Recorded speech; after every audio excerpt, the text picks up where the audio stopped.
Drop year में मैंने biome के टारगेट बैच में एडमिशन लिया था। बायोम है सिर्फ मेडिकल प्रिपरेशन का संस्थान। परंपरा को कायम रखते हुए झारखंड के इतिहास में पहली बार नीट यूजी में 700 मार्क्स पार। तो अपने डॉक्टर बनने का सपना पूरा करें बायोम के साथ। बायोम किन्नू और नगरा टोली रांची।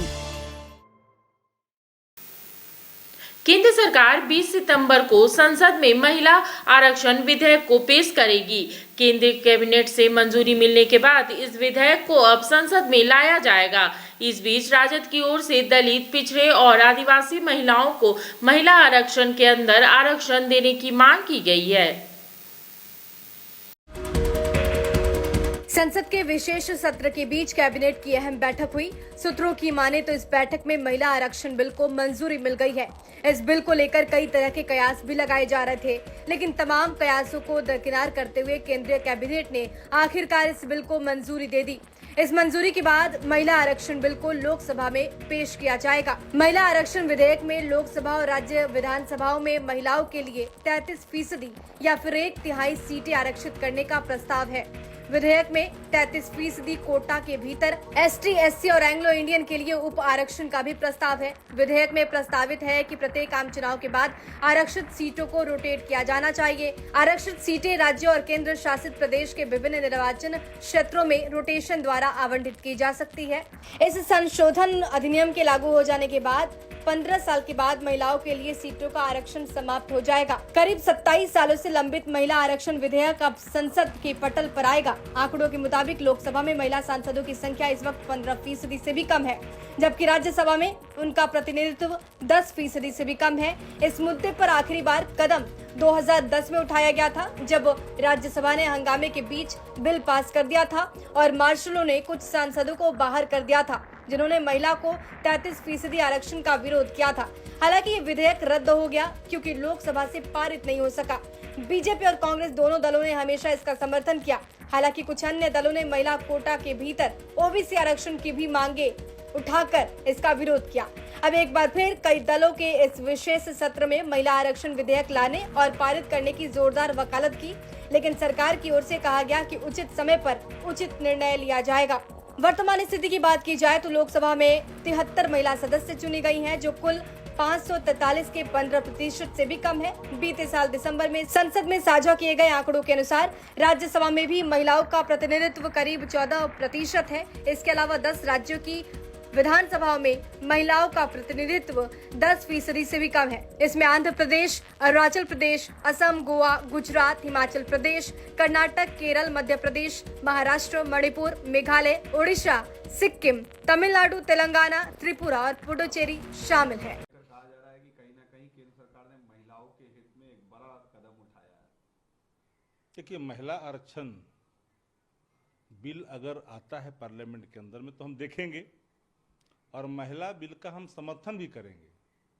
पर महिला बिल के अंदर जो हमने पहले मांग कर रखी है, रिजर्वेशन के अंदर रिजर्वेशन, यानी महिला बिल में गांव का दर्शन होना चाहिए, फिल्मों का दर्शन नहीं होना चाहिए, गांव का दर्शन होना चाहिए। पिछड़ा, दलित, इसके लिए क्या प्रावधान आप कर रहे हैं? तो रिजर्वेशन के अंदर रिजर्वेशन, मतलब पता चला कि हाई प्रोफाइल की महिलाएं आ गई, सिनेमा जगत से लोग आ गए, सीरियल से लोग आ ही गए, तो भाई तो फिर गांव का क्या होगा? तो गांव का प्रतिनिधित्व कैसे होगा? बैकबेंचर का प्रतिनिधित्व कैसे होगा? इसलिए हमारा मानना है कि अगर आप हितैषी हैं तंत्र पिछड़ों का, दलितों का, तो महिला बिल के अंदर रिजर्वेशन होनी चाहिए, यानी रिजर्वेशन के अंदर रिजर्वेशन, ये हमारी मांग रही है। और हम महिला बिल का तो शुरू से ही समर्थन करते रहे हैं। A to Z कैसे प्रभाषित होगा भाई? तो फिर तो सर्टेन लोगों के लिए हो जाएगा। हम A to Z की, Tejashwi ji A to Z की वकालत करते हैं। बिहार के उप मुख्यमंत्री जी का संकल्प है A to Z, तो A आ जाए, Z छूट जाए, नहीं, A to Z होनी चाहिए, यानी रिजर्वेशन के अंदर रिजर्वेशन होना चाहिए।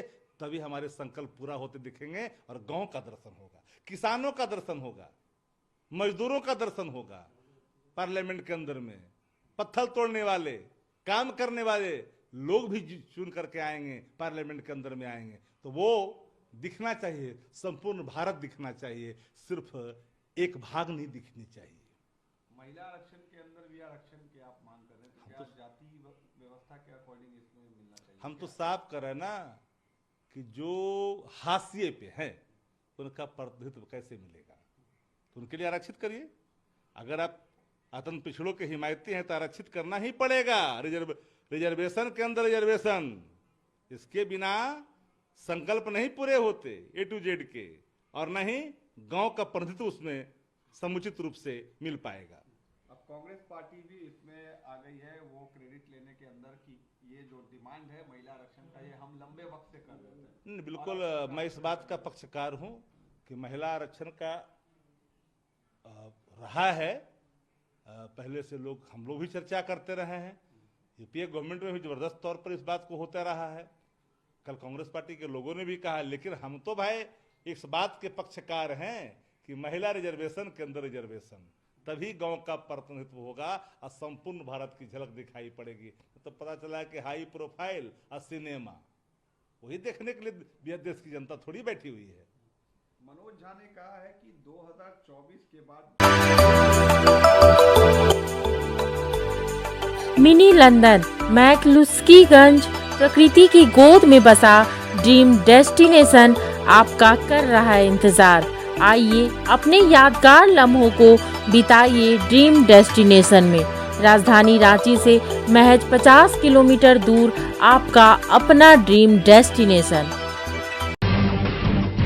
जब टूटती है आस, जब थकती है सांस, जब रूठते हैं अपने, मुंह मोड़ता है जमाना, जब अंगड़ाई लेता है संकल्प, फिर बनती है कहानी, बनते हैं अनमिट निशान। देखिए मेरे साथ संघर्ष की दास्तां।